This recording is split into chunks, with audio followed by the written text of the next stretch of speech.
Santo Agostinho duvida seriamente que Apuleio pudesse ser transformado em asno por uma feiticeira da Tessália. Teólogos dissertam longamente sobre a transmutação de Nabucodonosor em animal selvagem. Isto prova simplesmente que o eloquente doutor de Hipona ignorava os arcanos mágicos e que os teólogos em questão não eram muito adiantados em exégese. Temos de examinar, neste capítulo, maravilhas muito mais incríveis e, todavia, incontestáveis. Quero falar da licantropia, ou transformação noturna dos homens em lobos, tão célebre nos serões dos nossos campos, pelas histórias dos lobisomens, histórias tão bem averiguadas que, para explicá-las, a ciência incrédula atribuiu a manias furiosas e disfarces em animais. Mas semelhantes hipóteses são pueris e nada explicam. Procuremos, alhures, o segredo dos fenômenos observados neste assunto e constatemos primeiramente.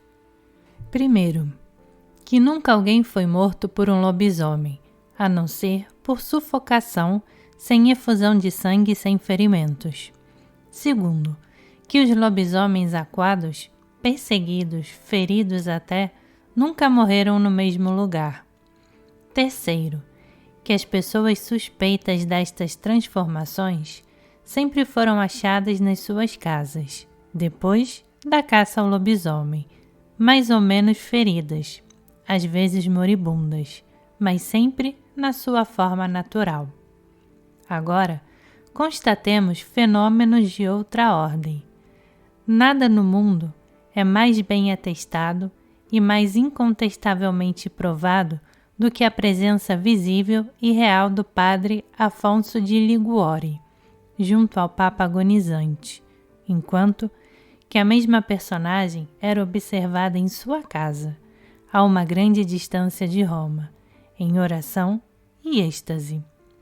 A presença simultânea do missionário Francisco Xavier em diversos lugares ao mesmo tempo não foi menos rigorosamente constatada.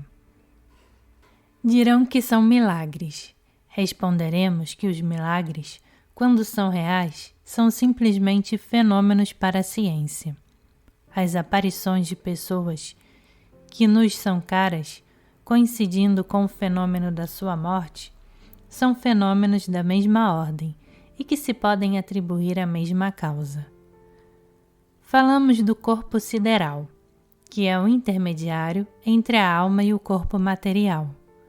Este corpo fica acordado muitas vezes, enquanto o outro dorme, e se transporta com o pensamento em todo o espaço que a imantação universal abre diante dele.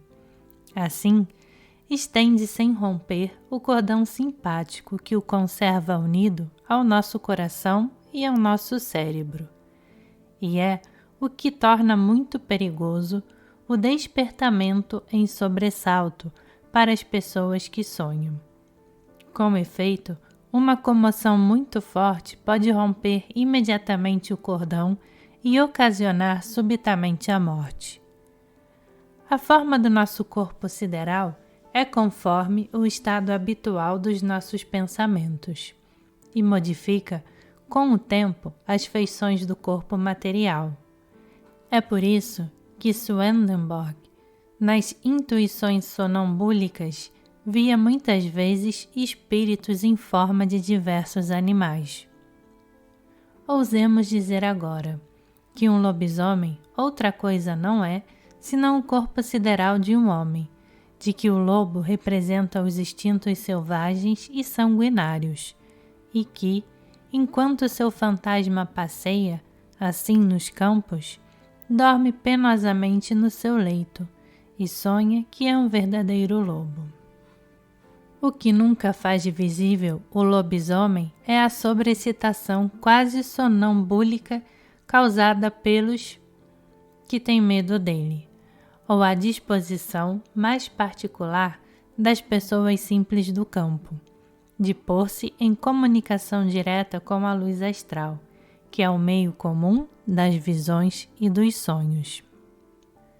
Os golpes dados no lobisomem ferem realmente a pessoa adormecida, por congestão ódica e simpática da luz astral. Por correspondência do corpo imaterial com o corpo material. Muitas pessoas acreditarão sonhar ao lerem semelhantes coisas e nos perguntarão se estamos bem acordados, mas somente pediremos aos homens de ciência que reflitam sobre os fenômenos da gravidez e a influência da imaginação das mulheres sobre a forma do seu fruto. Certa mulher que assistira ao suplício de um homem que era rodado vivo, deu à luz uma criança que tinha os membros deformados. Expliquem-nos como a impressão produzida na alma da mãe por um horrível espetáculo podia atingir e deformar os membros da criança. E explicaremos como os golpes dados e recebidos em sonho podem quebrar realmente e até ferir gravemente o corpo daquele que os recebe em imaginação, principalmente quando seu corpo sofre e está submetido a influências nervosas e magnéticas. É a estes fenômenos e leis ocultas que os produzem que é preciso relacionar os efeitos do enfeitiçamento que temos de falar. As obsessões diabólicas e a maior parte das doenças nervosas que afetam o cérebro são ferimentos feitos ao aparelho nervoso pela luz astral pervertida, isto é, absorvida ou projetada em proporções anormais. Todas as tensões extraordinárias e extranaturais da vontade predispõem às obsessões e doenças nervosas. O celibato forçado, o asceticismo, o ódio, a ambição, o amor repelido, são tantos princípios geradores de formas e influências infernais. Paracelso diz que o sangue regular das mulheres engendra fantasmas no ar. Os conventos, neste ponto de vista, seriam um seminário de pesadelos, e poderíamos comprar os diabos a estas cabeças da hidra de Lerna, que renasciam sem cessar e se multiplicavam até pelo sangue das suas feridas. Os fenômenos de possessão das Ursulinas de London, tão fatal ao Urbano Grandier, foram desconhecidos. As religiosas estavam realmente possuídas de histeria e imitação fanática dos pensamentos secretos dos seus exorcistas, transmitidos ao seu sistema nervoso pela luz astral. Elas recebiam a impressão de todos os ódios que este infeliz padre levantava contra si, e esta comunicação totalmente interior parecia a elas mesmas diabólica e milagrosas. Assim, nesse negócio todos estavam de boa fé, até Lampardemont, que executando cegamente as sentenças adjudicadas pelo cardeal Richelieu, acreditava cumprir, ao mesmo tempo, os deveres de verdadeiro juiz, e tanto menos desconfiava de ser um criado de Pôncio Pilatos, quanto lhe era menos possível ver no cura de Saint-Pierre de Marché, que era um espírito forte e libertino, um discípulo de Cristo e um mártir. As possessões das religiosas de Louviers são simplesmente uma cópia da de London. Os diabos inventam pouco e são plagiários uns dos outros. O processo de Galfride e Madalena de La Palud tem um caráter mais estranho. Aqui são as vítimas que acusam a si próprias. Galfride se reconhece culpado de ter tirado de várias, por um simples sopro nas narinas, a liberdade de defender-se contra as seduções. Uma jovem e bela mulher, de família nobre, insuflada por ele, conta com maiores detalhes cenas em que a lubricidade disputa ao monstruoso e ao grotesco. Tais são as alucinações ordinárias do falso misticismo e do celibato mal conservado. Galfride e sua amante estavam obcecados pelas suas quimeras recíprocas, e a cabeça de um refletia os pensamentos do outro. Até o Marquês de Sade não foi contagioso para certas naturezas debilitadas e doentias? O escandaloso processo do padre Girardi é uma nova prova dos delírios do misticismo e das singulares nevroses que pode trazer após si. Os desmaios de Lacardière, suas êxtases, suas cicatrizes, tudo isso era tão real como a depravação insensata e talvez involuntária do seu diretor. Ela o acusou quando ele quis se afastar dela, e a conversão desta moça foi uma vingança, porque nada é tão cruel como os amores depravados. Um corpo poderoso que interviera no processo de Grandier para perder nele o sectário possível, salvou o padre Girardi, para a honra da companhia. Grandier e o padre Girard tinham, aliás, chegado ao mesmo resultado por caminhos bem diferentes, de que teremos de nos ocupar especialmente no 16º capítulo.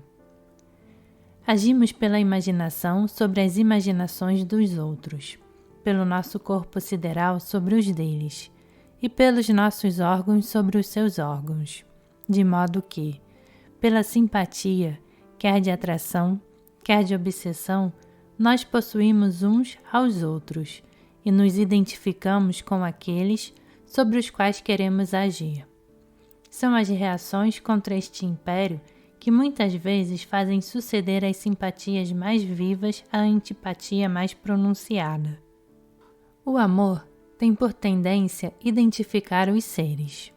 Ora, identificando-os muitas vezes, os faz rivais e, por conseguinte, inimigos. Se o fundo das duas naturezas é uma disposição insociável, como, por exemplo, seria o orgulho, saturar igualmente de orgulho duas almas unidas é desuni-las, fazendo-as rivais. O antagonismo é o resultado necessário da pluralidade dos deuses. Quando sonhamos com uma pessoa viva, é o seu corpo sideral que se apresenta ao nosso na luz astral, ou ao menos o reflexo deste mesmo corpo, e o modo como somos impressionados, à sua vista, nos revela muitas vezes as disposições secretas desta pessoa a nosso respeito.